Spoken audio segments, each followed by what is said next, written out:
Podcast is intended for mature audiences. The views and opinions expressed are those of the panelists and do not reflect in any way those of the podcast partners, sponsors, or affiliates. Enjoy. ThaBoxingvoice.com. Hey, I feel I'm the best in the sport, and to be the best, you got to be the best. ThaBoxingvoice.com. Should be one champion, one face, one name. His name's Deontay Wilder. ThaBoxingvoice.com. This is the fight that I've been wanting to keep them for the longest time. 110%. There's no doubt in my mind. That fight will happen. There's no doubt in my mind. I'll beat Wilder as well. I'm scaring heavyweights each and every time. Don't you see it? You know, I am the most feared. And if I'm not, then I want somebody to shut me up. I want somebody to prove that to me. I want to be proven wrong. Good morning, TPV, and welcome back to another edition of the Boxing Voice Radio, brought to you Monday through Friday, every day at 9 a.m. sharp, as well as Thursdays and Sundays for our previews and predictions, and Crow Sunday special edition at 7 p.m. We're back this morning to talk more heavyweight boxing. Derek Chisora, Joseph Parker, or should I say Joseph Parker, Derek Chisora. Chisora coming off a knockout to Dillian Whyte and is being rumored to be on a Dillian Whyte undercard versus Joseph Parker. Buy or sell, this is what we're discussing. We'll give you a little bit of more details that surround this card and who else may be on this card. But right now we're discussing Joseph Parker versus Derek Chisora, and whether or not we like this fight, whether or not you like this fight, how entertaining this fight could be. So let me head on out to my co-host from around the globe. ThaBoxingvoice.com. I've been doing this. I ain't been up and fell off. I've been through the Lennox Lewis era, the Nassim Hamed era, the Sugar Shane Moses era, the Oscar De La Hoya era, the Mark Anthony era. I've been through all the eras, and I still been How much you talk? You do too much talk. The thing is this: People want their subjective preference to be the objective reality. HBO needs to fire you. You don't know shit about boxing. ThaBoxingvoice.com. Good morning, everyone. And the April 20th card definitely looks like a very, very fun event. I mean, we're looking from maybe a Carlos Takam versus Michael Hunter was hinted for this card. We already heard about Dave Allen, Lucas Brown. Now we got Derek Chisora versus Joseph Parker, which would be assuming to be underneath Dillian Whyte versus maybe a Brazil, a Povetkin, maybe fingers crossed a Luis Ortiz. But this is definitely an all-out heavyweight fight card, and this is definitely going to be a good addition, and I'm not opposed to this. But I'll tell you one thing real quick. Chisora is being taken care of. This guy is always He's deleted. in these good, entertaining fights, let alone the fact of a fight that can get him into a possibility of another fight. Win, lose, or draw, this guy is consistently in a fight. But we'll pass on to the next guy. He needs some milk. It's me, Mario. Yeah, I absolutely 100% agree with both of you. I think that this is awesome. And for weeks now, Ness has been saying that all the heavyweights are opened up, right? And all these fights need to be made. Now, I understand that the premise of that was to suggest that the top fight the top, right? But I love these type of cards where they put like heavyweights together, you know, flyweights together. We've seen like the super flyweight stuff, you know, back when Showtime was heavy into the super six, we saw a bunch of super middleweights together on the same cards. And now this is the same kind of aspect. Now, as far as whether I buy the fight or not, I absolutely buy the fight. I think it's a great matchup. Now, what does it do for both guys? There's definitely risk reward on one side more than the other. But that said, I still like the way this card is shaping up. I think that they're putting on a really special type of card that will allow people to see various heavyweights at different stages. But the beauty of this is this. These guys are all relatively fighting at the same time, which means what? They're going to be able to be open once again, you know, again at the same time. So we'll be able to put ourselves in the same scenario where a lot of these guys are open for matchups in the heavyweight division. Yes! I speak it Believe it, receive it. Speak it, believe it, receive it. Speak it, believe it, receive it. I can't say it enough. I speak it, believe it. 2 attempts, handed bands over. Sicko hit, shot and miss. 2 to stand over. Turn up. Breadwinner, huh? Look who in the building. Let me check my Instagram. I might be at 1 million. And I'm in. BoxingVoice.com. Yo. Good morning, everybody out there in TBV land. We're here back with another one Monday through Friday. Every morning, check us out. Joseph Parker, my guy, he's back. He's back. Derek Chisora, like Ron said, man, he's getting taken care of.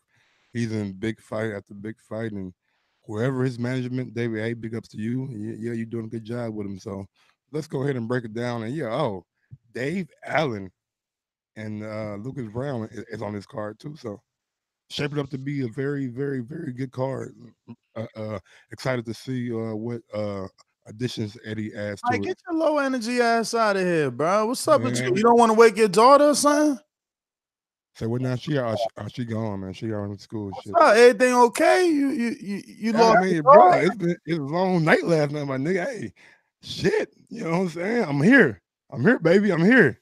I was very concerned if Mike was gonna wake up today. That's why I stepped up. Nigga, bro, my brother made some juice last night that had vodka, rum, E&J. Goddamn me, tequila, brandy. It had all kind of shit in there, bro. Shit, Ron stepped up big time. He had the whole card on the message. I was like, looking at it, I was like, God damn, that was exciting, like to see it all in one spot like that. Yeah, I mean, look, it's a decent card, but I don't know. Ron, I think you were the one to start off by saying they're taking care of Derek Chisora. Can you just elaborate? Sure. For the casual fans, 100%. What do you mean by that? If you guys are familiar, Ishe Smith, he's a fighter that is underneath Mayweather Promotions, and regardless if he wins or loses, he's a direct fighter that would happen to win or lose and get up and coming potential fights on a regular basis. So this guy right here, Derek Chisora, is a guy who will, no matter what, lose or win, will always be in some sort of step-up fight for somebody else, or a second opportunity, or just a glorified battle. Himself is just a name, a style.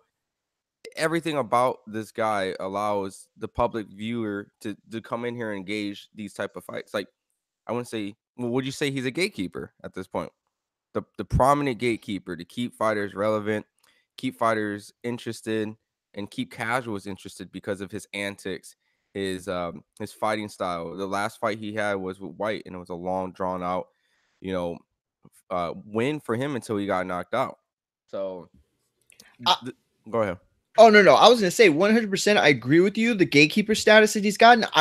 I'll say this, though. Like, he's not in a traditional gatekeeper role because, like, to have a gatekeeper status, like, I think you have to mean something, right? Like, I remember for a long time, Edison Miranda was like that traditional gatekeeper guy, right? But he was fighting guys that were, like, not at that level yet. So a big win over a guy like him meant something. For Joseph Parker, it's a different situation. So I absolutely agree with you. He's at that status. I just don't think he's fully at that status for this fight. I mean, you're talking about Joseph Parker, who, he is coming off a win. I forgot that. Yes, he does have a win on in December 15th of last year. Yeah, that's after 2 consecutive losses. Yeah, no. It was a shit opponent. This is a better fight. But what Ron is basically saying when he says they're taking care of him, I interpret it as this. They're putting him in a position where he's better off with the win than his opponent. Joseph Parker, what does a win over Derek Chisora really do for him? I mean, I don't think much other than continue that comeback trail after suffering losses to Joshua and Whyte in that order. So to say he's being taken care of, it's because if you can beat a guy like Joseph Parker, right, whose only 2 losses are at the hands of Whyte and Joshua, it puts you in a very distinct position where you can kind of catapult yourself out of the hole that you found yourself in. No, I get what you're saying. That makes sense. It's a cute spin to say that this fight does nothing for Joseph and it does more for Derek, which I guess in the long run it does. But I mean, this is a needed fight for Joseph Parker. It's a guy that, there's 2 sides of this story here, right? There is the Chisora that could be, still fresh, and like you said, if he gets a win, he's back in contention. But there's also the story of, is Chisora done? Was this knockout too much? I mean, Ron is saying they're taking care of him. They're putting him back in with if you leave it to Mike, a big puncher, and like, how are you looking out for Derek Chisora by putting them back in with a top 6, 7 heavyweight coming off of a knockout, devastating knockout loss? Again, leave it to Mike. That's knockout of the year, right? So it's like, are they really taking care of him, or are they serving him up to get another opponent for Dillian Whyte? Who serves out of this fight more than anyone? The person who's the main event. Why is he on the undercard? Because they need Joseph Parker to win. Why? Because Anthony Joshua's tied up. Not only is he tied up with potential super fights, but he's tied up with possible mandatories. So they gotta have a plan for Dillian Whyte, who's out there already, as Kugan Cassius says, whoring himself, right? So listen, this is all Eddie Hearn trying to keep Dillian Whyte happy. Don't go nowhere. Look, we got you a pay-per-view with Brazil. Look, we'll have you another pay-per-view, you and Joseph Parker rematch, and you could beat him. This time you make it look better. Come on, man. You guys know what this is. But credit to Eddie. Yeah, I was gonna say Eddie, because this is a beautiful card. Like, this is a decent scrap. It's not DAZN worthy, I mean, it's not DAZN worthy. Like, it's not gonna make any US fight fans sign up to watch Derek Chisora. But it's the lack of main event that you have a problem with more than the actual card, right? No, because if they can land Brazil, because we'll get to that. I mean, if they can land Brazil, which is their option. But I'm assuming it's going to be Povetkin. I don't think they'll get Brazil, because Brazil has a direct route to, Deontay Wilder. So why risk that unless the money is substantial? You know what I'm saying? So then you got this lie about, it's possibly Luis Ortiz. Yeah, Luis Ortiz. Man, when is Luis Ortiz scheduled to fight? Somebody help me with that, because how is Luis going to be ready by April? In March underneath the Lara card. All right, so he's fighting in March, but somehow he's a runner-up for a fight with Dillian Whyte April 20th, less than 30 days from then. He's fighting Christian Hammer on March 2nd, and they want him to be ready by April 20th. Could Luis Ortiz do it? Maybe. How possible is it? I think less likely to happen than the last negotiation, because this is short notice. So I see Povetkin.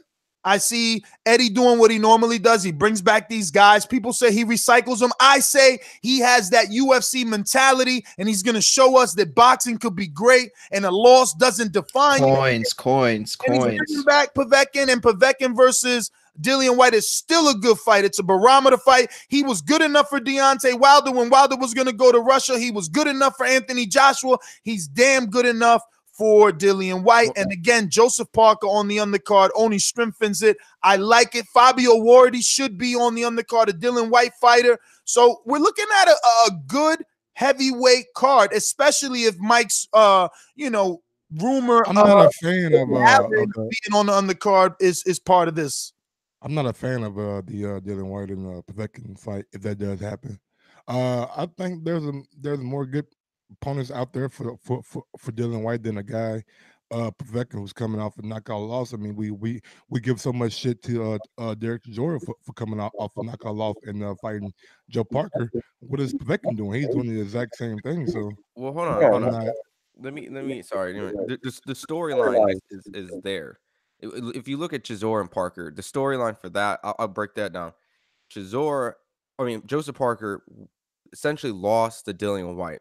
At that point, at the end of that fight, he visibly hurt Dillian Whyte and went on going from that, if I had more time, so and so. Now, Chisora, on the other hand, was dominating, in my opinion, most of the Dillian Whyte fight, but then gets knocked out. So at this point, when you size these two guys up, the storyline is competitive based on their two different performances they had. Now, the Povetkin fight, sure, maybe we want to see Dillian Whyte to fight other people, but if Dillian Whyte performs or outperforms Povetkin, even though coming off of a loss, the public perception and the casuals will look at it and going, if he does it less than 4 rounds or does it better than AJ, that would essentially make it seem like Dillian Whyte has a chance against AJ even more based off the same opponent they both came off of. You know what I mean? As long as he's I'm sorry, go ahead. I'm so sorry. Oh, so that's pretty much what that is. And this card is definitely a casual frenzy. You know, you get a whole casual bunch of guys friendly to sit down who don't traditionally watch the sport, and they come down and watch these heavyweights all duke it out. And I'm sure 90% of these fights are going to end with a knockout. Here's the only problem with the storyline, though, because I was thinking about this, before we came on air when we were figuring out the topic. I was thinking like, okay, well, you have two guys here, and Dillian Whyte is kind of what brings them together. I mean, it's a storyline you painted. I think it's a good storyline. The problem is, it's like, where is your where's the goal line here? Like, what are your hopes to, Chisora is never going to get another fight with Whyte, right? Why not? Dillian Whyte is the goal line, because if Chisora could somehow knock off Joseph, you want to see that fight again? But listen, it's not that I want to see it. It's how boxing works. If Derek Chisora beats Joseph Parker, who's only lost to Dillian Whyte and Anthony Joshua, then where else does Derek Chisora go? He goes up. I think there are, but okay, so he can go up. I think there are other aspects to him, though, that make him a sellable fighter that could put him in that realm of, maybe one more big fight within the top 6 or 7. I mean, there are other places he could go, but you're absolutely right. There are monsters like Ortiz there, and I don't think he'd take those fights, but I don't know. I can't see him landing another Whyte fight, especially not because, forget the deserving. I don't think Whyte would give him another shot. I think if Whyte, he's got to be chasing AJ. He's got to be putting himself in that position. But you're right, and this is a step closer to putting himself in that position. And if after this fight, let's say Whyte doesn't want to negotiate with Derek Chisora, he says, "Nah, man, that's a step backwards, man. I want a title shot, whatever."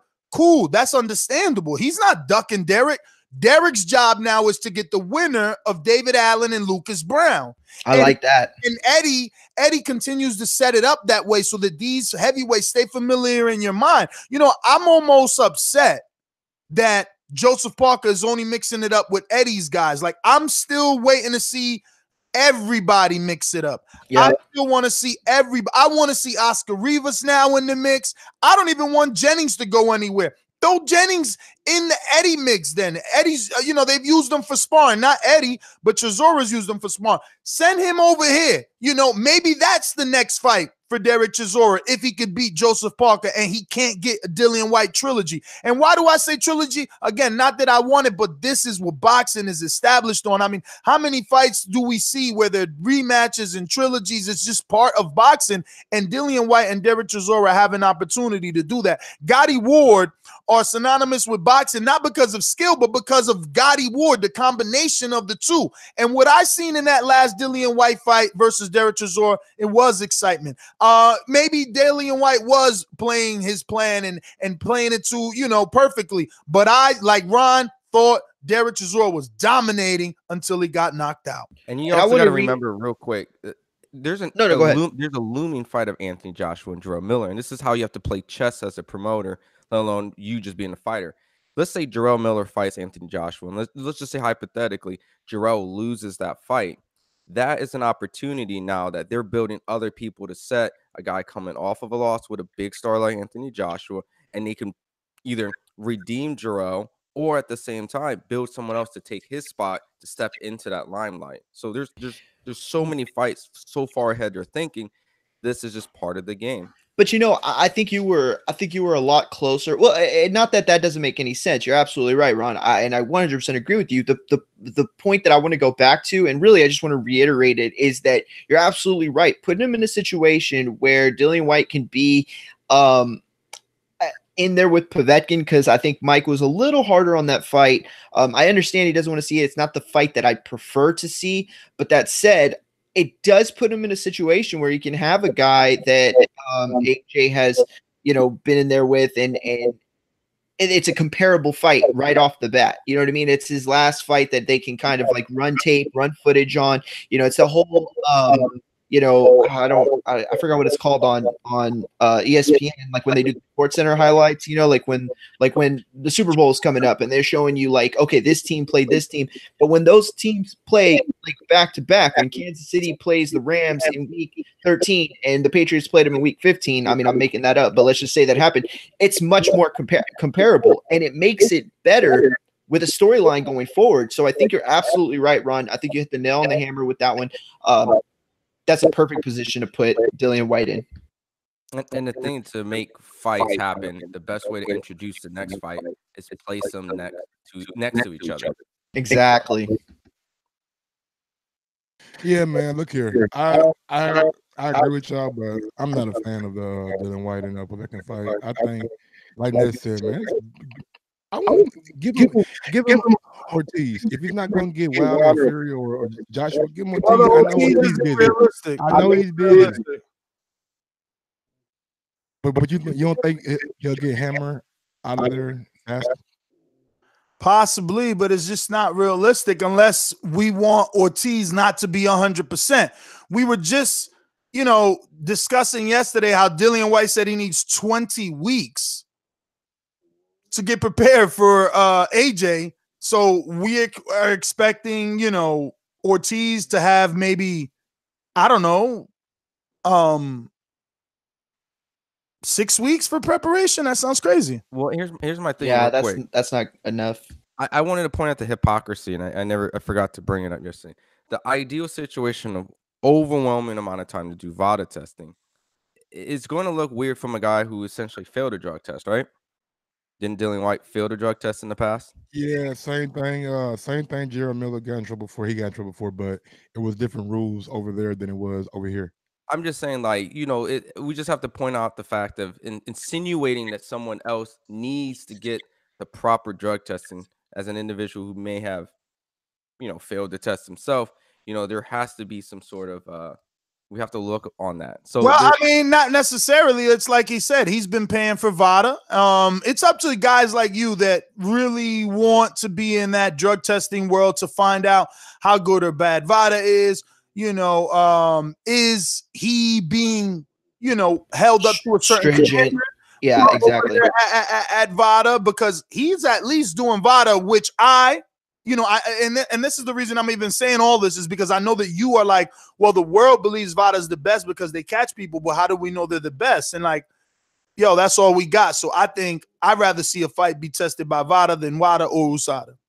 I think though, Ron, though, a lot of times, like something like that adds to the storyline, but the hypocrisy of it, like how you're like, I think this is where you're coming from. Is like, how could you inject it into how could you inject that narrative in there when, neither men have a leg to stand on, right? And even though I understand that's his point and it's a fair one, I just don't think that, like, what does it add to the fight? Like, look, I understand 100% if, you're doing it from like a sports, in all fairness aspect, which you should be. It's fighting. I mean, this is dangerous. It's look, I mean, you do it in baseball and it's like one thing, but you do it in football and boxing, it's a completely different thing. So I understand it from the fairness and from the dangerous aspects of it, but to sell a fight, it seems cheap and not needed at all. Well, and the argument is like you can't disagree. Like VADA said, you need proper drug testing, so it's not he's in the wrong of it, and but I guess in the case, we just have to make sure that these guys are properly tested. And coming from a guy who's had a situation before, and going against a guy who's never had it, not saying it's not possible if he has, but there has to be a proper standard going. Okay, you can't truly insinuate which you may have feelings about, but coming off of an individual who may have popped in the past is just not a good look.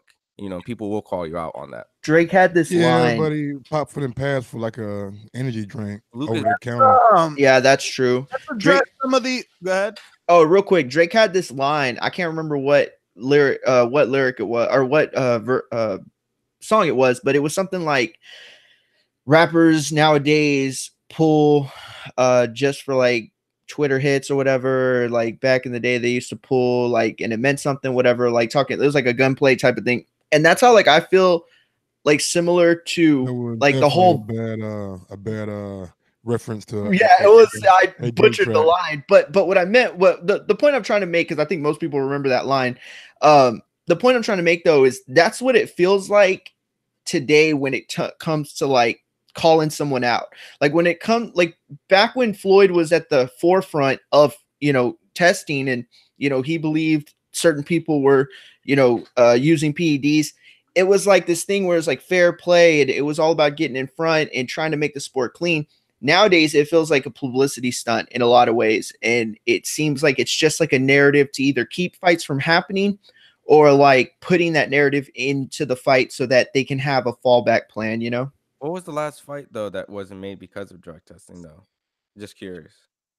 Oh, yeah. No, that's the point I think that I'm trying to make is that it becomes one of those things where a fighter uses it so that it becomes a narrative against the other guy or for the fighter that lose if they lose, because then afterwards they can put that in people's mind, you know, the perspective of, you know what I mean? It's just like it's I'm just asking for what were the last ones so I can reference, because I you know, Ron, I really don't remember, but I know that there's definitely a few out there for sure. And I want to say there was one with Andre Berto, maybe. I don't know why I want to say that. Someone his alleged when he failed his drug testing. And, maybe wasn't Khan and Peterson 2 supposed to happen? And this was on the heels of his testing.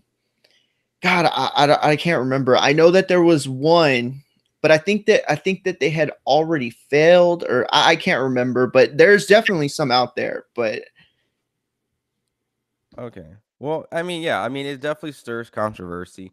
There is obviously at that point, you know, concerns like, for example, you had the Mikey Garcia and the snack, you know, Victor Conti publicly speaking. So, but either or, going back to the topics, you know, I think that the storyline on this card is great because you can pretty much mix and match the winners and losers on this card, and this is pretty much what the card is. It's a mix and match, up and down. The winner faces the winner here, the losers faces losers here, or the winner of this one faces the loser of the higher level, you know, stage of this person's career, and then you have a, you know, a point in their career of it's you have to win this fight. So this is really interesting, and it introduces everyone in that division. It's like it makes it so easy when you get someone on the couch to go, these 8-10 guys or whatever are fighting amongst each other. So the next card they make could be a similar card, kind of like the super flies they done with the smaller weight classes to try to introduce people to who's the best in that division, or who may be,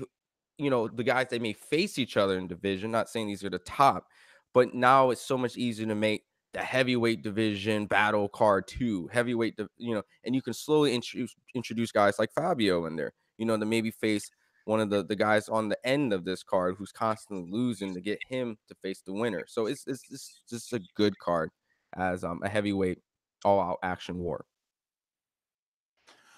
So I want to double back because I seen a lot of comments throughout the conversation, and when I mentioned if Chisora were to beat Parker and could not get Whyte, I felt that a Jennings type would be a good fight. And wow, that was rejected in the chat. So what's your guys' thought? How do you feel about that? Like, I don't understand. Why are we accepting Chisora to come back at a high-level fight versus Joseph Parker, and Jennings should retire? I'm like, wow.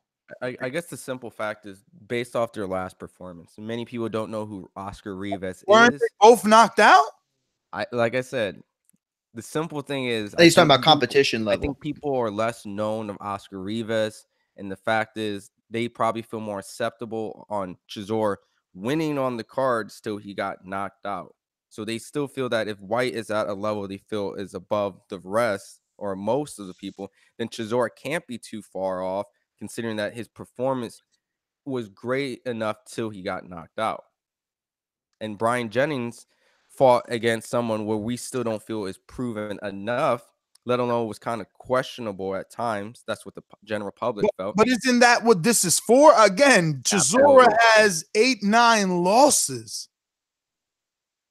I'm not opposed to it. I would say make it happen. But I think that's where the no comes from when it comes to the audience? See, for me, I would say that absolutely 100%.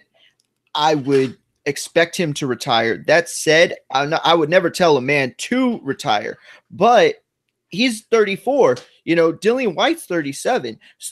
I think the problem is this. If you are going to seriously build Jenny... Wait, I'm sorry, Chisora. I'm so sorry. I said Dillian Whyte. Chisora is 37, right? And Jennings is 34. So you have a situation where if you're going to bring Jennings back the right way, the way that Ness and Ron and Mike and guys truly believe you're supposed to bring him back with a kind of a softer touch, maybe even one or two, right? Build them back up the right way. Let them get rounds in, let them shake off those cobwebs. It's like, how long do you have to wait until Jennings is back in a big fight? I don't think he'd have to wait that long, so I don't think there is that need to retire. If the man feels like he can stay competitive, then absolutely he deserves that run. Chisora, on the other hand, at 37, and who has taken some, bombs in his days, he's in a situation, I think he's pulling the trigger faster because he knows he has less time. He can't go that route where he can get 1 or 2 fights under the belt and then build back slowly, but I think Jennings could. I really do. I mean, they already built Jennings the slow way after the knockout loss to Luis Ortiz. I think that he needs to come back to Derek Chisora way versus attack him versus a Chisora right away. I mean, those guys, listen, those are the entry level to the big fights, Maybe Chisora, maybe Jennings could fight a guy like Dave Allen, Lucas Brown, winner, But you don't think that Jennings should have like an off TV against like a top 50 guy? No, I'm just asking. No, I mean, look, Daniel Dubois could take him in maybe 3 fights. So Jennings needs to stay in action. You know what I mean? But whatever. I'm just saying, wow. I can't believe that we're accepting guys like Takam and Chisora, but Jennings should retire, according to people. I mean, look, Joe Joyce. Jennings would be a good next fight after fucking Stavern, who's coming off of a knockout and hasn't fought since then. I mean, I don't get it, man. People are crazy. This is exactly why we got morons like Dana White talking about boxing is dying and UFC is better because you guys are washing people up. Like Jennings lost to Luis Ortiz, Vladimir Klitschko, and Oscar Rivas. 2 top 10 heavyweights and two top 5 heavyweights and an up-and-coming heavyweight. I don't get it. Well, you made that point earlier in the show, but actually me and Ron have talked about it off air before in personal conversations.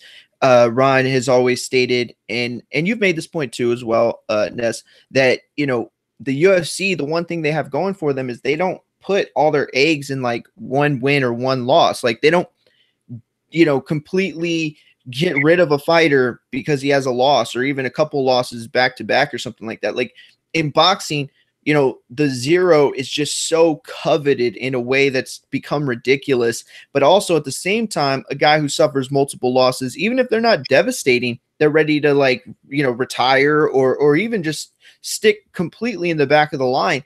And so this is one of those things where,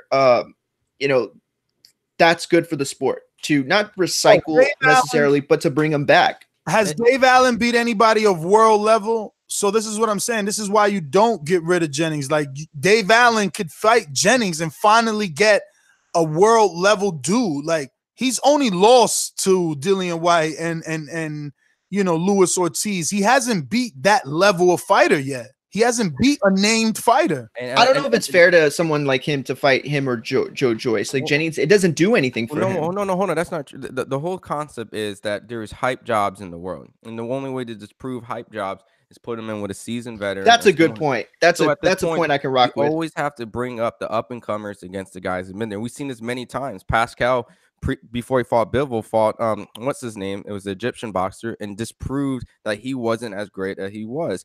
Josecito Lopez was a guy who was rocky and came in, beat Victor Ortiz, which many people didn't favor him, and let alone came and had this tremendous performance. Granted, Thurman was coming off a 22-month injury. You don't know what you get at times. So when you bring a guy like Brian Jennings, who's coming off of a couple losses, he's not disposable yet. At that point, we know that he's still viable at some point, and the only way to disprove it is beat him. and bring a guy and continuously show that this guy doesn't deserve to be here. And when you look at guys like Chisora, you still see glimpses of moments of where, dang, he lost, but he still deserves to be here because look what he did with Whyte until he got knocked out. So that's the beauty of the sport. And we've seen that in other divisions happen. Why does Christian Hammer deserve to continue his career? Why are we not telling him to retire? Like, who's he beat? What's he done? You know what I'm saying? Like, I don't even think he deserves Ortiz, though. I'm not getting this logic the way people thinking, bro. Like, Jennings on box rec is 32, and we're talking about this card. See, I think people are getting out of, the topic. Like, we're talking Joseph Parker, Derek Chisora, and then, the secondary topic emerged of what would be next. And it's like, what's the storyline? Well, the obvious storyline is Dillian Whyte. Both of these guys want Dillian Whyte. Chisora lost twice to Whyte, and Joseph Parker lost to Whyte. His only way to get to AJ again is through Whyte. Yeah. So that's what I'm saying. So now if Whyte, who is top 4 or 5 heavyweight, is like, man, I'm not looking back, I'm busy, what does the winner do? What does the winner of Joseph Parker versus motherfucking whoever this guy is, it slipped my mind that easy, Derek Chisora, what do they do? And that's what I'm saying. If Chisora is at 32, Jennings is at 32, then when you got Duapa, Lucas Brown, Joe Joyce, Huey Fury, Charles Martin, we still haven't seen this Oda Wallen. Andy Ruiz. I don't want to see Robert Helenius. See what I'm saying? So like for David Allen, right? He beats, Joseph Parker beats Derek Chisora. You rather see him versus Brian Jennings or Robert Helenius? Yeah, no, that's a great point. Real quick correction, Brian Jennings is 34. Go ahead, Mike. The only thing that I'm saying about Brian Jennings, man, possibly just like definitely 32 on my box, right? Just like you said, he was born in 84. No, I'm talking about 32 ranked. Oh, I'm so sorry. I thought you meant he's 34, 32 years. Go ahead, Mike. Just like I said, just like Terrence Crawford, man, he just around no man's land. I mean, there's no heavyweights over there for him. I mean, only thing he probably do is a rematch with Oscar Rivas. And the reason why Eddie Hearn is allowed to like have all these heavyweights doing different things is because he has the golden goose at the end of the rainbow. Everybody wants that fight, so everybody's kind of gonna capitulate. I think it's more than that, Mike. He's offering these guys work, man. Yeah. Consistent work, man. He got turnaround dates. He's not. Look at David Price, bro. He's still getting that dude action. He's still getting action. And nothing you have to look into. As much as that we like to see showcase fights and fighters perform and make it entertaining, sometimes you want to have fighters equal level and have competitive fights opposed to constant mismatches. Seeing a fight card where it's like all 8 sides are just destroying everybody until you get to the main or co-main. This is one of those fights where you can play theories, you can work out ideas, and wouldn't necessarily be surprised if the other person has pulled it out. Brian Jennings, I'm gonna list off a few. This is why I love BoxRec. They put them all in your face. Brian Jennings is a perfect name for Sergey Kuzman. Perfect name for Philip Hargrovic. That guy, Cabell. We haven't seen him fight anybody. He only know him because he sparred with AJ. Please, he could fight Brian Jennings. All those guys, like that's dangerous for those guys right now. At this stage, they're all highly ranked above Brian Jennings, and that's what I'm saying. They're all like 10, 15 spaces above Jennings and still don't have a name like Jennings. Michael Hunter, Nathan Gorman. Nathan Gorman don't got a name yet. Like, come on, man. We don't. Well, we need to get rid of this mentality, man. We too much risk though for them young fighters. Mike, I'm not saying whether it's risk. What I'm trying to do is show Brian Jennings' value still in the heavyweight division. We shouldn't be trying to like his rankings and his name. Yeah, his rankings and his name provide a certain attractiveness for fighters that need it. Usyk Jennings is something deep. That's a good fight. That's a good entry fight for him too. Well, maybe not entry, but yeah, no, definitely. I will real quick getting back to Mike's point. I do want to say this. I think Mike's point about AJ being there and them having like the road to the golden goose. I think the point he was trying to make is that Eddie Hearn can collectively keep these guys with the assumption that there is like this ultimate goal. You know what I mean? And so I think Mike is right in that there's a reason why Eddie can put on this heavyweight type card. And I mean, looking at it again, I can't help but stare at Ron's text message like it's some, IG model, because it's awesome. Like, if this card pans out the way that it looks, it's going to be an awesome night of heavyweights, and every single one of these guys has to be thinking. It's another thing the UFC does, by the way. The UFC will put on weight classes on a card. They'll, it's not like, oh, the co-main event is in a better shot. Like, no, if, the first fight of the pay-per-view, if that welterweight does better than the guy in the co-main event, they're going to match them. Like, guys have room to grow. So when they're all on the same card, heavyweights will have room to grow. And just like Ron said, they'll be able to mix and match them, not like tournament style, not like round robin style, but just who did what and who's more enticing to see next against each other. Yeah, oh, go ahead, Ness. Got Dave Allen against Lucas Brown, obviously, is a fight for that card as well. And a few other big things in the pipeline. I'd quite like to make Chisora against Joseph Parker for that card as well. So kind of like a heavyweight night. Yeah, and we'll see where that goes over the next few days. Randomly popped into my head, don't know why. Where does Michael Hunter fit into everything? Well, we've got to give him a fight, actually. I like Hunter Takam, something like that. I'd like to do 4 or 5 big heavyweight fights on that card and just sort of build a big heavyweight night. I think we've seen with Dillian's numbers against Parker and Chisora, like, he's a solid pay-per-view performer. But all those 3 guys are really good, almost 50-50 fights. So, if he's prepared to go in every one of those guys, he has his own pay-per-view slot on April the 20th. And, we'll see what happens. So just to bring it back, he said if he's prepared to go in any one of those guys. So again, my option, I think the highest, most probable is Povetkin. What is your guys' option or choice, or what do you think is going to happen? It can't be Ortiz, simply based on the fact of the time. Ortiz already has a fight. I doubt if you have a quick turnaround, even if he knocks the guy out in 10 seconds. And then at that point, Dominic Brazil, if he's willing to go and fight over there, but he's in a position where he's trying to chase the mandatory, the Wilder. He's trying to force that. So there's no incentive for him unless the WBC orders an eliminator where he has to do it. Yeah, Ron didn't really say it, but answer. He didn't even answer. Ron, well, I think what Ron was trying to say is what that point is Povetkin. Povetkin's the only one downside. No. I think what Ron was trying to say, and I'll say it for him because this is what I got from him saying it, is what I want is Ortiz. What we're gonna get is Povetkin. Yeah, all right. So is Povetkin that bad? I thought Povetkin did good in the AJ fight. And, I thought he was a top 5 heavyweight. I thought people were afraid of Povetkin. Why is everyone turned off now at Povetkin? It's not about turned off. It's about what do you want more, than the other fight. You got Wilder and Fury. I love that fight. I can't wait for that fight. But, I want Wilder AJ more. You know what I'm saying? It's the same kind of scenario. Well, maybe not the same kind of scenario, but Povetkin definitely, I don't think it's a bad fight at all, but I would rather see him fight Ortiz. I want to see him fight Brazil. Hopefully Eddie can finagle some things and get Brazil over there in the ring. That's probably the top of my list next to the Ortiz fight. How realistic do you think that is, Mike? Not very realistic at all, unless Brazil wants to wait fucking who knows how long for a mandatory shot. So maybe getting some millions in his pocket, going over there and fighting Dillian Whyte may be a good thing for him.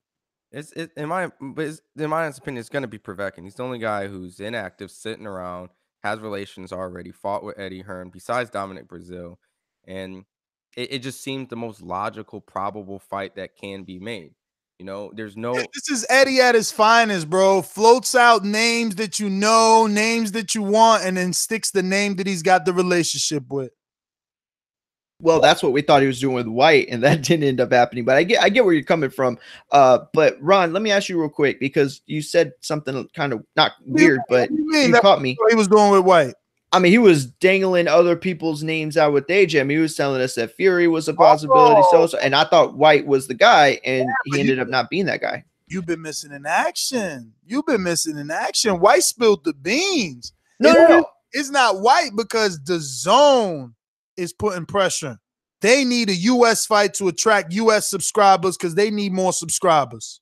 No. I get that, but all I'm trying to say is that for originally, a month and a half ago when we were doing the show on him, we all assumed it was going to be Whyte, and even longer than that, probably back in December. But Ron, do you think the Brazil fight is like a possibility? Like, how high do you think that possibility is? I don't think it's possible until the WBC forces some sort of an elimination that determines who the mandatory is for Deontay Wilder, who hasn't had a mandatory for a while. So it's getting close to that point. He's either waiting it out for him to get that opportunity or the fact that for them to force his hand. Brazil better be calling Eddie, bro, because Wilder. It's not going to happen. They're going to stall that out. Listen, in one more day. That's what I'm saying. In one more day, we're going to be talking about purse bid for Wilder and Fury. You know what I'm saying? February 5th was the deadline that WBC gave them to get shit together. So one more day, we talking about purse bid. Brazil going to sit and get to the back of the line. He might as well go get that money. But again, I don't know. Brazil's tall. He's got some balls. I mean, look, Dillian Whyte is showing this game-changing power, though. So with Brazil's wildness, I don't know if Brazil could even get that win. And it would be a good way to steal some clout. And by the way, Mike earlier said that, AJ was that golden goose that everybody's like trying to get to. But Whyte has slowly but surely transformed himself into that commodity. Now, obviously, he's not at the level of Wilder. He's not at the level of AJ. I wouldn't even say he's at the level of Fury. But he's slowly putting himself into a position where he is a commodity. 2 months ago, we were talking about this guy like he'd be, we were arguing whether or not he did enough last year to even deserve a title fight. Now we're talking about this guy like, people are avoiding him. Let's go down the storyline though, because I actually people avoid. He tried to slip that in there, man. Just about who's avoiding Whyte. Well, I'm not saying that anybody's necessarily avoiding him, but the fact that he couldn't land the AJ fight has less to do with him and more to do with others. Well, here's the thing though. Outside of all that, and my storyline is both Dominic Brazil and Whyte both lost to AJ. They had an opportunity. They both lost. One's US, one's UK. The UK market is familiar with Dominic Brazil. They both trash talk. I want to see that fight simply because of the fact that they both claim they both improved. They're both in these quote-unquote mandatory situations. They have problems with each other because the WBC is failing to do their job. And at this point, I will see that fight. Make that fight happen. Totally if Whyte is not going to get into these other fights and Dominic Brazil is sitting around waiting for Wilder, the WBC to do their job, make that fight happen. Make that fight happen. If they're really about it, make Dominic Brazil and Whyte come and face each other. Because I promise you, that would make the sanctioned bodies really recognize who's who. And that'll make us enjoy while we're waiting for the fight. And Brazil can steal that clout, Ron. He can. And, from what we've heard that Brazil and Wilder, nobody wants it. I think the way that somebody wants it is if he goes out and beats Whyte. He's not the favorite on FanDuel. It's a tight fight, though. I think I'm going to double check it, but I believe. Wait, they're listed? Hell yeah. Oh, wow. It's a tight fight. Yeah. Wow. Brazil and Brazil and Whyte's on there? Whyte, yeah. Look, Whyte is minus 290 and Brazil is a plus 235. And that's without it even being announced. That's so fucked up too, because it's like, man, you can't make no money like that. Like, nah, you could. If you believe in Dominic at 235, I'm pretty sure you parlay that. And then you got to check the knockout. I mean, if you believe in Dillian Whyte, you got Mike over here talking about he deserves knockout of the year last year. Could he knock out Brazil? You got to think Brazil was in a tight fight with Amir Mansour, 44 years old. We seen Sergey Kuzma handle Mansour. We seen Flip handle Mansour. So I don't know. It's all up to Dillian and the style of fight he chooses to fight. Is he going to play that Derek Chisora possum role? Because Dominic is tall and long, but the thing is, he's just not. I mean, we've seen him with Negron, bro. He's just as wild as Wilder. Yeah, and I would say that I would favor Whyte going to that fight. And like I said, I think if they had that in the fight in the UK, If they had that in a big another heavyweight showdown card, number 2, with other heavyweights, that would be a good card. I would not be opposed to that. And I think that at that moment, Whyte once again has done what Deontay did, take out someone's mandatory to continue to try to prove his point. Like Wilder went and fought Ortiz at one point, was a mandatory, failed a drug test. But at that point, people were wanting that fight. And he said, I'll take that fight. And that's how you move properly, not just in the sanctioned bodies, but to the public eye that you want the fight. I will fight not just the people I'm supposed to, but I fight the people they're supposed to. I'm not saying Brazil can't win that fight, but that Vegas got it fucked up. Oh, it's not Vegas, whereas FanDuel. I think Whyte should be a bigger favorite than that. I think that Brazil should be a bigger dog than that. And maybe I'm just thinking about making money, but he's almost a 3-1. Like, are you listening to this? He's almost a 3-1. He's minus 290. Yeah. No. I'm talking about the plus on Brazil. Yeah, but Brazil, Brazil ain't no bum. He only lost to AJ.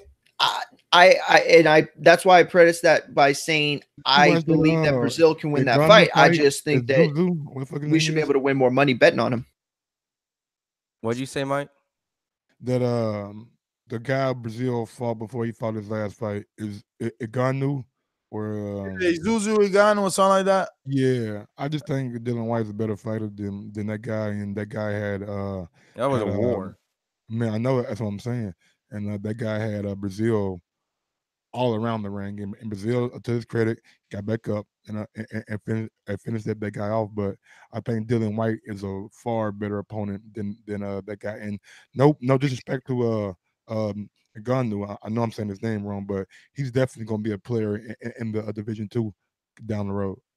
It was a good fight, but it's a clear path. Like, we know the WBC. A lot of people have complaints about the WBC. Well, it should be, and they're not quote unquote doing their job, and they're corrupt. Well, beat the alleged guy who's ranked lower than you, but has quote unquote the ideal mandatory. So if Eddie can't go to WBC and work something out, at that point, beat the guys ahead of you. Make the WBC essentially you're the one that's working. The WBC ain't doing the job, then you do the job. Force their hand, right? You beat the guys above you. Like, okay, let me make a deal. Give me Dominic Brazil. He's ahead of me. Give me him. I don't care what the WBC. Who's ahead of me? Because I beat them all. Like, you know what I mean? That's how you force the hand. Because a lot of people have complained about the WBC and not doing it properly. Well, this is what Whyte has so many opportunities. Whyte is at the top of the hill right now. Pay-per-view, WBO mandatory coming up. He can, fight this guy in favor of all these type of stuff. So Whyte has the opportunity to make things happen. So he should. He's in control. I definitely agree with you, Ron. Definitely agree with you, man. Remember to rate us 5 stars on iTunes. Subscribe to youtube.com/ThaBoxingVoice for the latest and greatest interviews with your favorite fighters. These calls are brought to you by El Camino Electrical Services, experts in electric vehicle charging stations. For consultations and turnkey installation, visit us at elcaminoelectricalservices.com. So was Whyte whole U.S. tour just like smoking mirrors? Like, was he even considering leverage? Yeah, he got meetings out of people, right, and obviously putting them in a better situation. Bro, you was still hungover this morning when I said no. I was just like thinking in my head, like, Eddie got to be offering him, man, some good ass deals for him not to come. It was deflating for you, right, Mike? It was deflating for you. This is the deal. It's like, look, don't worry about it. You can go the mandatory route. You take that 20%, and we're going to recuperate what you would get in the normal purse right now by doing this pay-per-view. You just got to win. That's it. But I get where Mike's a whole nother main event. Like, this is Eddie taking care of Dillian Whyte. Yeah, but I get where Mike's coming from, because it was like there was that whole tour, and he was talking about meeting with this person and that person, and it was like, at the end of the day, happening, Mario. Don't you get it? This is no. I get it. I'm saying I get that, but all I'm saying is that there was like so much American talk on the table. It was like kind of deflating not to get that. You're disappointed he didn't go to America. You haters. Eddie knows yes, sir. Guy. At least I am. I don't know if that's how Mike sees it, but hey man, Eddie knows how to keep his guy. Let's get these phone lines moving. Alabama. I want Joshua. Joshua, come and see me, baby. No more hiding, no more ducking, no more dodging, no more excuses. BoxingVoice.com. Yo, what's poppin', everybody? Mario, we've been looking for you, man. You done disappeared on us. Damn, man. What happened? well, I missed Friday's show, but that was it. And then last night, but that was it. You disappeared. It's okay. We was looking for you. Bro, I think Eddie want to get Whyte. If he want to get Whyte big, what he should do is try and get to Fox and be like, look, man, I'll give y'all Dillian Whyte for one time. And y'all, we could do this thing, Brazil versus Whyte on Fox. And say, fuck it, man. We can get this money together. Why on Fox? You calling in sounding like a hater. That's not a hater. What are you Bro, talking they about? already got this card set up for April 20th in the UK. You talking about let's do it on Fox. Let's get this money together. What are you talking about? Oh, yeah, I forgot about the time difference. Ain't it? That's going to mess it up, ain't it? We can put it in the middle of the day. We can still put that in the middle of the day. Probably in the mitle of the day. It's cool. They did it on CBS. Bro, we can work that out. I don't understand. Why should if he fight Brazil, I say on Fox because but it's a pay-per-view in the UK. So all you're offering is alleged more people watching? Yeah, what the fuck you mean? So you can get Dillian Whyte. If you want Dillian Whyte to be able to fight Joshua or Wilder. How does fighting Joshua have anything to do with Fox? Come on, man. I know what you're trying to say with the already exposure. Can fight Wilder. If you shut up and listen, you would know. If he fights on Fox, I'm saying then you could put Dillian Whyte in both respects. Cut it. Boomerang back. Boy, he disrespectful to them motherfucker. Man, he went longer than the 130. See, that's our problem. Y'all can't even say that either. Nah, it's not even that, brother. 130. How you gonna ask the man a question, then cut his ass out when you asked him a question, though, man? You cutting off Edward in Alabama. Edward said, you're gonna be doing this, let me fellow Alabamians like that. We hear you. Hello? We hear you. Okay. Yeah, man, that fuck with Ortiz ain't gonna happen. I mean, people want to complain about the WC rankings, but you know, he had opportunity to get a title top of fight Ortiz. They don't even send Ortiz offers. And Ortiz says he'll take it. Ortiz got to fight, man. Ortiz wanted to fight. He shouldn't have got in a fight. You know what I'm saying? If he wanted to fight with any of these guys, he shouldn't have got to fight. He got to fight with Christian Hammer that nobody cares about. Ain't nobody even talking about that shit. And Povetkin, though, I hate to see Povetkin, man. I know that's going to be probably an option, but he just done so much damage to the heavyweight division, all his little drugs and the corruption with the WBA. I don't even want to see that dude, but, I mean, that's probably who it's going to be. I would like to see maybe Brazil in there. You know, we bring up Brazil having a hard time with people. The reason Brazil has a hard time is because it's kind of sloppy, and he brawls all the time. So, you know, a fight like that with Dillian Whyte would be a pretty good battle, you know what I'm saying? I don't know how good Povetkin is without the steroids. That's all there is to it. I haven't seen him have any signature wins since he's been popped. So, you know, I don't know how much of a fight that is, but I like how they're building up, having these top 10 guys fight each other, man. That's my call. Thank you. All right, brother. Thanks for calling in. We got a new number in New Jersey, 908-357. Who this? Yo, this is the king, man. It's not a new number. It's the same old king. New number, same king. All right. I mean, what it do? Listen, man, my phone has been down for several days. I felt like I've been going. Damn, new phone down too, huh? Yeah, be back down and goddamn this shit. I mean, what's going on, baby? Let me find out his girl got him on smash. She hit the dial tone on him like misery. Like, you ain't talking. Call us back, player. We going out to the New Orleans NL.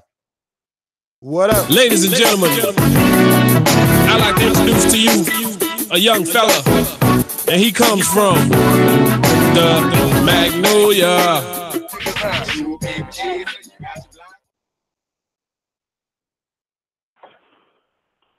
Ooh, what's good? What's good? You heard me?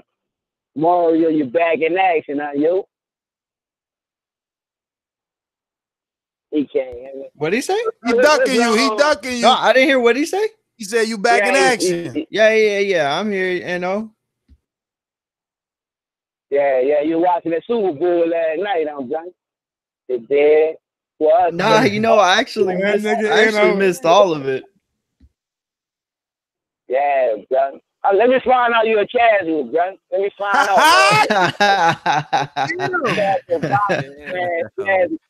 weightlifter, bro. Slash weightlifter. We exposing everything right now. Look. We got Whyte exposing Eddie Hearn now. Now we got you dig. We got my man you, bro. You came over, we getting exposed on the Boxing Voice. Man, that shit crazy, bro. That was a crazy show last night, bro. Shout out to the Boxing Voice, bro. I couldn't have found that shit nowhere else, man. We're making history on this motherfucker, man. We got the Me Too movement. We got everybody after us, you dig? Shout out, bro. Hit that thumbs up button. Show y'all support. You hear me?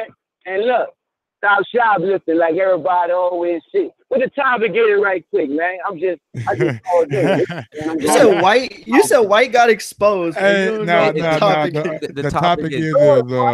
No, I said Whyte exposed Eddie Hearn him. Oh, my bad. I thought you said Whyte got exposed. But the topic is Derek Chisora versus Joseph Parker fight on April 20th underneath Dillian Whyte's undercard. What do you think about that fight? I think that's some bullshit. That's what I think about it. Cut it. Got a boomerang back. We going to it. Hey, hold on though, man. Yeah, man. You did not sound happy about that fight. Yeah, that Me Too was kind of slick by For anybody who don't know, Troy called in last night, and Nestor was talking, I guess, greasy or whatever, and Troy said, My daughter been boxing 20 years, you know what I'm saying? I'll put her in the ring against you. In typical Ness fashion, he didn't back down. So if you want to know what Ness said, go check out the episode last night. Wow, what's going on? Oh my goodness, I forgot that. Oh, nah, that was the whole Me Too movement joke from Oh, I didn't know how Twitter react. I mean, they have reacted a certain way to your hot sauce. I don't know how they're gonna react to that. But let's get to a brand new boomeranger from the UK. Not only do he come at people next, but now he's showing that he really supports this show. Deej in the UK, what up? Yeah, what up, guys? You cool? Yeah, we're good. Yeah. We're good. What's going on, Deej? Yeah. All cool. Up the Patreon game. From that cup of tea business to the boomerang thing. One shows some support. That idiot Rafi said I don't support his channel. What a liar. All I've been doing is showing super chats, hitting that like button, showing pure love. But when it comes to this fight here, this Parker business, I don't know what the hell Hearn's playing at still. I think he's starting to get desperate. Adam Smith's putting him under a lot of pressure. The Sky relationship is starting to suffer. And I think because he's put all his eggs in this basket with DAZN and he's starting to sell Anthony Joshua to this new territory, Sky are potentially going to miss out on a lot. Yes! But I don't think, this is going to keep a lot of people happy. How many Chisora's fights do the British public want to see, realistically? Come on. This guy's finished. I mean, look, man, I won't lie. He looked good his last fight, even though he got knocked out. So, I'm interested in this Parker fight. I'm keeping it real.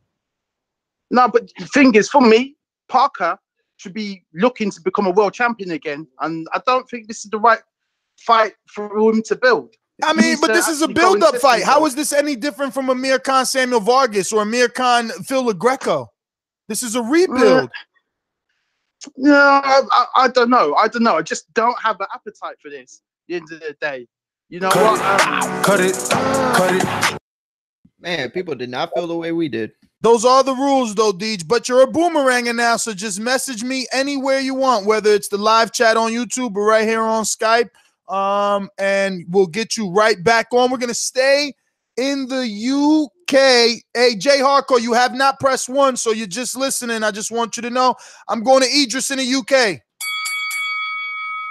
What up, Idris? Yeah, man. Let me just.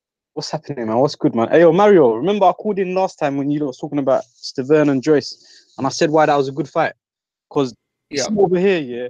And I think the heavyweight division over in PVC, the same thing is happening between both PVC and Matchroom. These guys don't want to be perimeter fights no more. They just put them in 50-50 fights because over here, like for example, if Stavern loses badly to Joe Joyce, people still want to see Stavern in there with someone his opposition. Like if Stavern loses, who do you think he should face? Put him in there with Washington. I would love to watch that. You know what I'm trying to say? These guys don't have for AJ and thing no more. So just keep giving us this. If Chisora loses to Parker, you can find him in the next fight. That's why you got guys like Dave Allen and fucking guys like that. You know what I mean? And PBC are starting to do it. I swear to you. Bring Spilker back into the mix. Do you know what I'm trying to say? Bring everyone. Let them all just fight each other. Well, Spilker was offered a big fight with Big Baby Miller, and he didn't take it, and that's why Thomas Adamick took that Chicago fight with Miller. Spilker took the Maurice Vach fight in Poland over that. Bro, who do you think wins, Charles Martin and Stavern? I see PBC are starting to do that with the heavyweight division. I want to see that in all divisions now. Josecito Lopez, bring him back, let him fight someone like David Benavidez. These guys, he should fight guys. I would like to see him versus Granados if Granados loses to Danny. Exactly. That's at least cut it. Idris, thanks for calling in. We're going out to Troy in Baltimore. Yeah, gentlemen. Yeah, this fight with Chisora and Parker is a good fight on paper. I hope it does play out, and that's the one thing I can say about the UK. They don't have this, come across the street, or they have this so-called wars going on. They just fight. They just fight and get their business done. Now, back to what I was saying yesterday. I'm fine with it. I was playing yesterday. I was having a good time playing because that's what I do when I call in a lot of times. Me too, right? Man. Me too. I would never hit your daughter. But listen. No.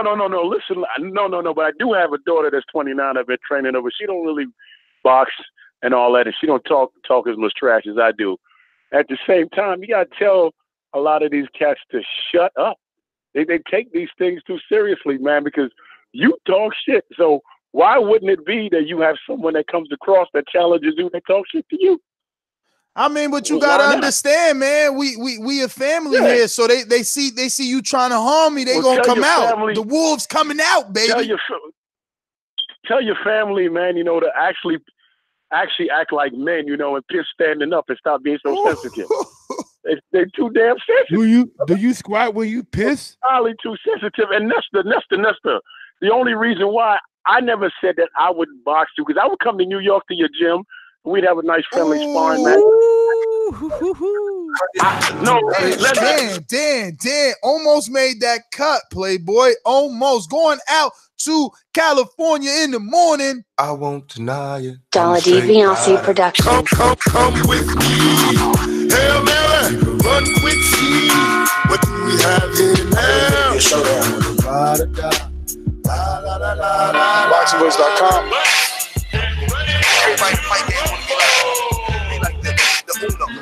Dollar DiBiase Productions. You're gonna play Tupac's Great Hits this morning, huh? Mike, what the hell? All right. Alex Lemon, what up? Good morning, guys. What's up? Good morning. My bad. Hey. Ignore that drive-by. Ignore that. I got you. Hey, man. Hey, I like what you were saying about Brian Jennings, man. His value. I think he does still have value, because I would love to see Brian Jennings versus Andy Ruiz on ESPN, man. That'd be a great. I mean, you won't get that on ESPN. Fight. You won't. Remember Bob? He fucked up and let Andy Ruiz go across the PBC. He couldn't keep him happy. Remember? You forgot? You ain't know that? Oh. No, I actually, it must be too early and hung over, because you're right. I totally forgot. I still got love for Andy Ruiz, though. All right, so you're going to get to see him on Fox. Don't worry. He coming. He said he wants. He actually. I don't know why. Yo, he actually said he wants Travis Kaufman, another guy that I don't feel should be thrown away. Like Travis Kaufman, Brian Jennings is still a good fight. Let these guys mix it up, man. like Shout that out to one, too. Idris, man. Idris got the right mindset. Yeah, man, because he only got one loss on his record, sir, and it was a questionable loss at that. I had him winning against Parker. Andy Ruiz. So, yeah.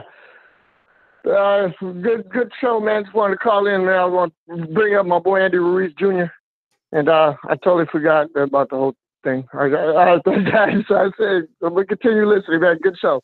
No problem, brother. Thanks for calling in, Alex Lemon. We're going out to Noah and Cali. Talk to me. Good morning. Morning, TV. Oh, man, what's popping with it? All right. First things first, man. Hey, man, you got to quit with that narrative net shit, man, how you pulled on me last night, nigga. Like, I didn't know about that Dillian Whyte shit. I just turned it on, and I was listening to what was going on. But, yeah, it's real, though. That is a double standard right there, straight up. How you gonna say that it's not, that don't apply to Wilder, but it does apply to a Whyte or whatever. But anyway, man, Mario, we're gonna give you your American passport back, man. You are no longer UK Mario because you've been making some good points, man. Standing up for the people, man. Going in on Ness when he been tripping. And Mike, keep with the hot sauce questions, man. I'm finna get my day popping, man. I'm listening, man. Y'all be smooth. Noah, man, thanks for calling in. We're going out to Legendary Boxer. Talk to me. Oh, wow. What's going on, man? Long time, no motherfucking call. How you been doing? Legendary Boxer. Oh, I'm finna say, yeah. No, I don't know who this is. Oh, this ain't Legendary shit. Boxer. My bad. Yo, he was tight. Then he gonna laugh about it like after he fucked up. Like, come on, bro, get that man some kind of respect. You know what I'm saying? He called him Legendary Boxer. He ain't even a boxer. All right. So let me see here. We got that's Big Homie. My bad, Big Homie. That's what I get when I go onto my list. Big Gucci Nick. What up, homies? Top of the morning. What up, Big Mike? Big Ness. What it do? Cali up early with us. This is what I'm talking about, man. Good morning, Bright California. and early, homie. Bright and early, homie. Hey, so Chisora, he fighting against Joseph Parker, huh? We back on this recycling shit or what? Hell yeah. What's wrong with these fighters coming back with multiple losses, man? Good fight's a good fight. It's not bad. Sometimes recycling good. You come up off recycling, so fuck it, homie. Sometimes I guess we gotta accept these fights. You know what I'm saying? I ain't too excited about it, but fuck it. You know what I'm saying? But you know, I gotta agree with you about Brian Jennings. You know what I'm saying? Because might as well bring him back in the mix too. You feel me? That's my call. Man, most definitely about Brian Jennings. Like, he shouldn't be done after this Oscar Rivas fight. If anything, I thought Bob would probably had a rematch since the fight went 10 rounds and he got him out in the 10th round while he was still standing up. So maybe Bob throw him a bone. Maybe they do a rematch. Who knows, man? Who knows? Yeah, man. Look, I am not into recycling. I'm with it. You know what I'm saying? Josecito Lopez, he didn't get knocked out. I don't know who he could come back versus, because we're talking heavyweight division, so I don't even want to have us shift topics on the outro. But who's this? Javi? Javi will wait for the outro to get boomeranged in. Go ahead, Javi. My bad. I thought I had more callers. Shit. Bruh, so let me finish my point that I was trying to make. If Whyte fight Brazil, they might as well. How you gonna play the outro doing Javi call, man? Hey, Mike, just let him hear him. Hey, you terrible, because if we stop it, we gonna keep going, and we ain't gonna be able to come back to do another show. What Nigga, you mean, this show your job, what? nigga. Get your ass to I work. want to do another show. I want to do Get your another ass to- show. It's your job, nigga. I want to do another show. Javi, just talk. Just Javi, just talk. Yo, he lucky I ain't got the clock. Matter of fact, it is rolling. You about to get cut off. Anyway, Damn. nigga, Shit, clock Brazil on, you know? and White should be on Fox because if them two motherfuckers fight, that's basically an elimination fight without Wilder because that's basically fighting for the mandatory spot. So then that would get you more American views. So then if they both fight, motherfucker, when they fight Wilder, this should be bigger than what it is if this motherfucker just fighting the UK and it ain't on American TV. But you know, you don't want to listen because you a bum ass motherfucker. I still ain't listening. That's all I got. I ain't know even you hear you. not, I'm gonna have to. dumb. You gonna have to clip this and put it in the pre-pro for me to even press play. I ain't clipping shit. Well, I ain't hear shit. All right, man. Fuck you and your dog, nigga. Fuck you and your dog. Jay, you went after your dog, bro. Fucking on Instagram. Hey, Javier, don't give Yo, a fuck, man. Javi, savage, just bodied Ness. Yo, why are we fighting women and dogs on the show now? Deej, talk to me. Damn, he taking shots. Yo, lads, I just had to make one thing clear, yeah? I don't know if you've seen this back and forth with Frotch and Ward, but UK ain't screwing with no Carl Frotch. He's a prick, yeah?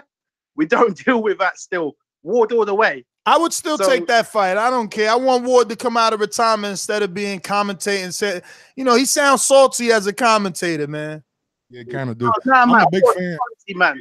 That guy's quality. I like that guy. I've got enough respect for that guy. 100%. And we ain't dealing with that salty Carl Frotch business. No, but if them two get it on again, yes, Ward all the way. Right, I'm out. See ya. Deej, thank you for coming back on your boomerang status. Yo, your fellow Britons are hating on you. Look at AD. This Deej fuck off again. They hating on Deej. I'm a fan of Carl Frotch, you know what I'm saying? I enjoy his like commentary and like the shit that he do talk. And I would love to see Ward and him. Right. In the words of the UK, fuck off, all right? Because of you and outros turning on, everybody boomeranging back. We got to go to NO. Talk to me. What's good, Ness?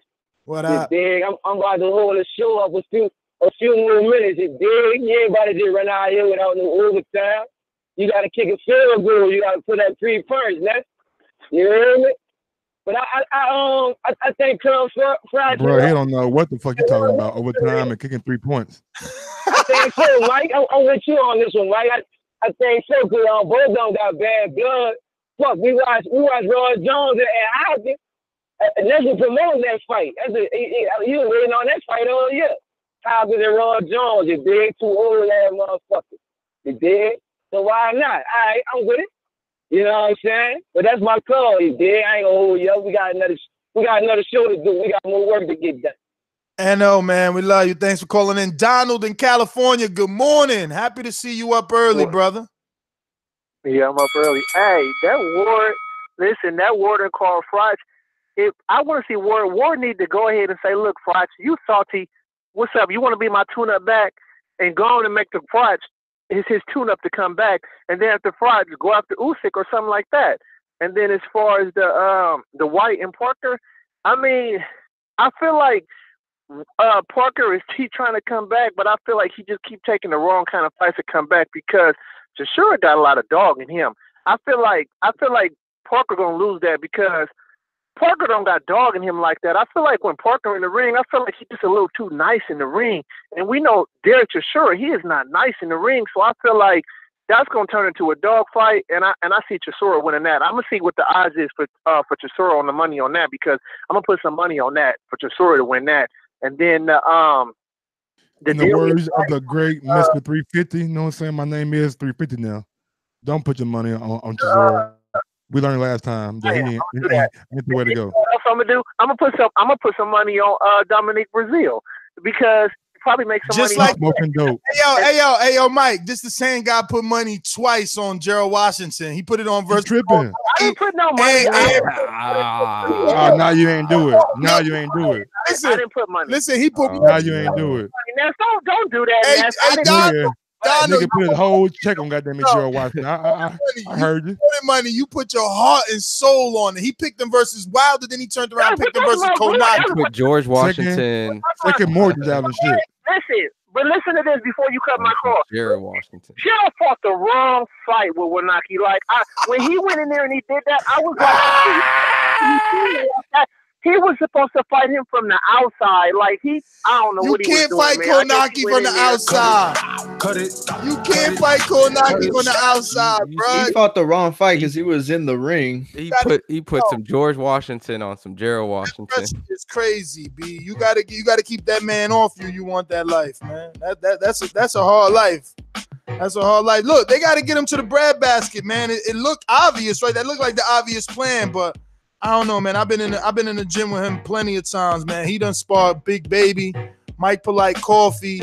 I mean, Nkosi Solomon. The names go on, and he's nonstop, just like that, man. So, listen, Patreon. Do we have any last super chats? Any last minute? Oh, wow. There are a bunch of super chats. There are a bunch. Let me get to those. I'm going to do a refresh and then just drop this down a bit. There we go. Set the tone. We going to first one is R&V ended it last night, and he starts it this morning by saying, I need my money back. I paid for a missing person ad on a milk carton for UK Mario. Had a flag on the backdrop of his country and everything. Donald Banks, who just called in, says Chisora versus Parker is a good fight. If Chisora comes in shape, like how he did versus Whyte, he beats Parker.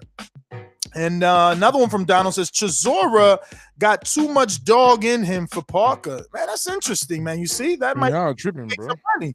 Noah Cali is Vince Staples using an alias? I don't know. Who's Vince Staples? I'm lost. Shit. Vince Staples, he's a dope ass rapper. I never heard of him. Very good. You need to check him out. That comes from Rod in the 870. He says Noah and Cali is Vince Staples using an alias. Oh, he's saying he sounds like Vince Staples. Okay, I'm out that 745. You ain't heard that song? Nah. Of course, Ness has it, man. He out there bumping that Drake. Yeah. I'm like bumping Tory. Let Ron put you on him. Ron send him like best of. Listen, man, I'm out here playing shit that you only can play in the Caribbean. B. I don't fuck around. He playing that one dance by Drake. Yeah, man, I'm out on the beaches, man. You know what I'm saying? I fuck with Ness though, because Ness likes Selena, so you know. I mean, once upon a time, if it wasn't for J-Lo, I wouldn't even know who Selena is. Hey, that's kind of fucked up now. But Ness don't like Nas. Me too. I love Drake. El Maromero, won't you call in, pussy? I'm right 100% of the time. Guess why? Because you ain't calling in to say that I'm not. I mean, he was really right this past weekend. How much did we win again? Yeah, pull it out. Pull it out. I gotta go deposit this just to send my play money. Mario missing, so he don't know nothing about that. Back today to this day, Mario, you went missing. Look at all them hundreds you could have came up. You could have came up, huh? You sick? You could have bought medicine. Fuck y'all talking about, Nick. I run this shit. I run this. Look at Wayne. My nigga said you could have bought medicine. Wayne, yeah. I got insurance, but it's all last good. week Wayne was from Florida. This week he from Barbados. He terrible. Hey, Ness, what kind of dog food your dog getting today? He getting some motherfucking high price shit. He better be getting some fucking ribeye. We have her about 5 ounces of premium red beef. You know, nice and bloody. Some sirloin. We're gonna have that at room temperature, you know, and just let her have that raw, you know, a little raw treat. Should be shitting all over your carpet. Yeah, I ain't no damn down raw food. Nah. All right, man. Oh, Wayne, you keyboard gangster. You too angry right now. You on timeout. Hey, Wayne Macker, they ain't winning this weekend. yo, we got Untitled today. We got Untitled today, right? We got Untitled today for Patreon. Okay, so how about people send in for the Super Bowl? Because this is the only thing I watched for the Super Bowl. No, not Super Bowl. I'm not talking about Super Bowl. I'm talking about the trailer. I'm talking about the trailer that we got for Avengers 4. That's what I'm talking about. Nobody watched that shit, man. I didn't watch it. I didn't watch it either. I saw it on YouTube. It came out during. If there's a trailer, we watching it. There's a new trailer. Don't listen to Mike. We doing a new trailer. Look at this nigga in this. All you had to do is say Avengers 4 because I didn't watch it. Even if it's not an untitled topic, nigga, we talking about it. You heard? Avengers, they did a Super Bowl commercial and it was a new trailer and it was short as fuck, but it was dope. Man, y'all avenge these nuts. Ross 1911 on IG. Yeah. And Ross 2312 on Twitter. That's GTO, Instagram, Twitter. Ron G FIQ. Adios. At Martin McGee. Peace. Go ahead. At Martin McGee. At Martin McGee on Twitter and Instagram. Peace. Peace.